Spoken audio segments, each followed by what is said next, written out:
Guys मैं आपकी खिदमत में हाजिर हूं लियाकत बलोच ऑटो से। तो मेरे पास गाड़ी आई हुई है ओडी।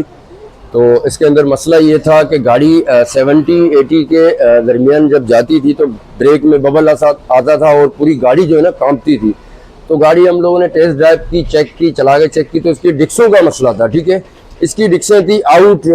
जिनकी गाड़ी थी उन्होंने तकरीबन 1 माह पहले डिक्सों का काम कराया था, लेकिन पॉलिश वाले ने गलती की है। डिक्सन जो है ना इसकी लेग पे पॉलिश कर ली, क्योंकि ये मर्सिडीज, बीएम, ये बड़ी गाड़ियाँ होती है, इनकी जो डिक्सें होती है वो बिनिस्बत करोला, टोयोटा, इनके जैपनीज गाड़ी के, क्योंकि ये जो है ना जर्मन की गाड़ी है, जर्मन अमेरिकन जितनी भी गाड़ियाँ होती हैं उनकी चीज़ें रफ एंड टफ होती हैं, क्योंकि थोड़ी सी वो अच्छी क्वालिटी की चीज़ें बनाती है, इसलिए इनकी गाड़ियों के वजन भी ज़्यादा होता है इनकी गाड़ियों में, और इनके फ्यूल माइलेज भी ज़्यादा होते हैं। वो इसलिए होते हैं कि गाड़ी का वेट ज़्यादा होता है। ठीक है, तो डिक्सें आउट हो गई थी, इसकी वजह से ब्रेक में बबल आ रहा था। तो आज जरा मैं आपको इसकी इसी चीज़ को क्या कहते हैं, पॉलिश नहीं करता, डिक्सों का काम होता है उसके ऊपर और ड्रमों का। ये देखें अंदर से भी मैंने कट लगवाया। अंदर से कट इसलिए लगवाया कि ताकि ये जो डिक्स आउट हुई थी ना उसकी वजह से अंदर से मैंने रिकवरिंग करवाई है, ताकि ये हमारा ऊपर का जो सरफेस है ना ये कम कटे, क्योंकि इसको हम लोग ज्यादा अगर पतला करते हैं तो टूटने का खतरा होता है। ठीक है, डिक्स से पॉलिश होगी अल्हम्दुलिल्लाह। कभी भी आप अगर मर्सिडीज, बीएमडब्ल्यू, ये बड़ी गाड़ी है, इनके अव्वल तो मर्सिडीज का एक मॉडल है, 1-2 मॉडल ऐसे हैं जिनकी डिक्सें पॉलिश होती ही नहीं है। ठीक है, उनकी यहाँ पकड़ की जगह ही नहीं है। जैसे यहाँ पे पकड़ की जगह होती है ना, उनकी पकड़ की जगह नहीं है, क्योंकि अलग से वो लगाया हुआ होता है, वो पॉलिश नहीं हो सकती, तो वो रिप्लेस ही होती है। निकालो, फेंको, नया डालो। ठीक है, तो इनकी हो जाती है। कभी भी आप पॉलिश कराएं तो इस बात का खास ख्याल रखें, ब्रेक का काम कराएं तो अच्छे कोई मैकेनिक फिटिंग करते हैं। और पीछे की भी आ जाए, आपको दिखा देता हूं मैं। इसकी पीछे की डिक्स है, ये डाल रहा हूं। ठीक है, तो अब करते हैं इसकी फिटिंग। एक चीज और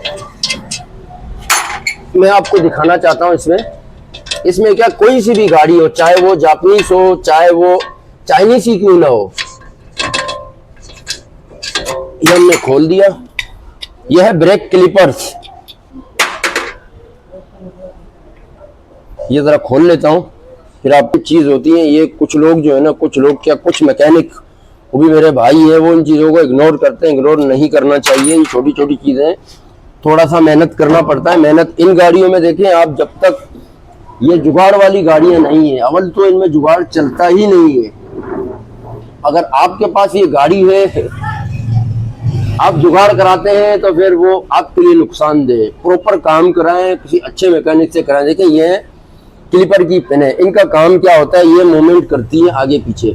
जब ये जाम होगी तो क्या होगा, आप ब्रेक पैड चाहे कोई से भी लगा दो, आपके ब्रेक पैड नहीं चलेंगे। जब आप ब्रेक पुश करते हैं तो ये अंदर होते हैं। ठीक है, जब आप रिलीज करते हैं, ब्रेक को छोड़ते हैं, तो ये इस तरह बाहर आते हैं। जब ये जाम होंगे तो ये अंदर बाहर नहीं होगा, मूवमेंट नहीं करेगा, तो ब्रेक पैड क्या होगा, आपकी डिस्क के साथ चिपका रहेगा। उससे सबसे पहला नुकसान आपकी गाड़ी के अंदर, कभी भी आप देखते होंगे आपके रिम के ऊपर काला काला धब्बा बना होता है अंदर के साइड पे। वो बेसिकली धब्बा क्या होता है, वो आपके ब्रेक पैड के कार्बोन्स होते हैं, ये कार्बन है। ठीक है, ये चिपक के चलने की वजह से वो ब्रेक पैड हम लोगों ने यही है, 1 महीना हुआ है गाड़ी वाले ने, भाई ने डलवाए। अब यहाँ लगा लेते हैं ग्रीस।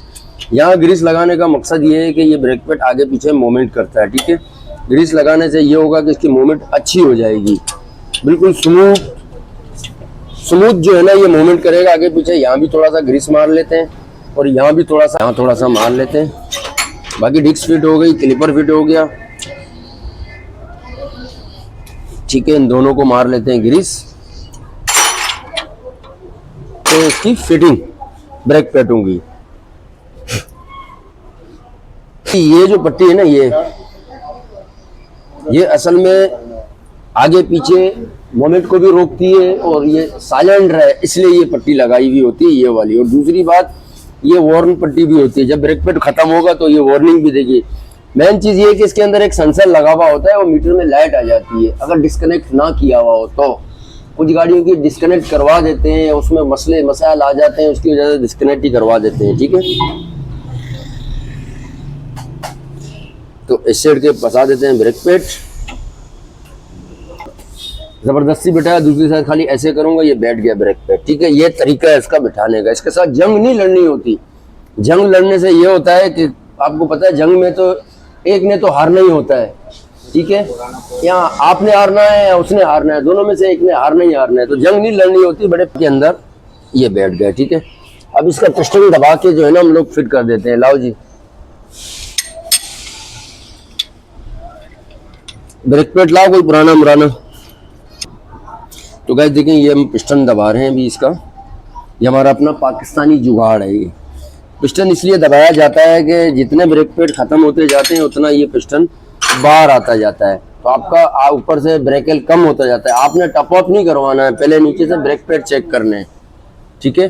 अल्हम्दुलिल्लाह ऑडी तैयार हो गई है। देखिए ये वाले भी ब्रेक पेड लग गए, इसके पीछे वाले भी, और इस आगे वाले लग गए। टायर लगा रहे हैं अभी, आगे वाला टायर लग गया, पीछे वाला टायर लगाते हैं। ये पट्टी वट्टी है डिक्स विक्स हम लोगों ने पॉलिश कराई है, ठीक है। अब चलते हैं इस तरफ, चारों व्हील लगेंगे। व्हील लगाने के बाद गाड़ी उतारते हैं। गाड़ी उतारने के बाद इसकी छोटी सी एक टेस्ट ड्राइव करते हैं, चेक करते हैं कि जिस मसले के लिए गाड़ी खुली थी वो मसला हल हुआ है कि नहीं है। ऑडी तैयार हो गई है, बिल्कुल फाइनल हो गई, ठीक है। चारों व्हील इसके ब्रेक के हम लोगों ने सर्विस किए हैं, डिक्सें पॉलिश किए हैं, सारे ब्रेक का मामला सारा निमट गया, ठीक है। अब हम लोग जा रहे हैं टेस्ट ड्राइव पर, चेक करेंगे जो हम लोगों ने इतनी देर मेहनत की, हमारी मेहनत रंग लाई है नहीं लाई है, ठीक है। तो अब निकलते हैं इसकी टेस्ट ड्राइव पर, ठीक है। तो कल मेरी वीडियो को लाइक शेयर कमेंट्स फॉलो कर लिया करें, और दुआओं में मुझे बहुत ज़्यादा याद रखें। आज तक के लिए इतने, फिर मिलेंगे एक नई वीडियो में। अपना बहुत ज़्यादा ख्याल रखें। अल्लाह हाफ़िज़।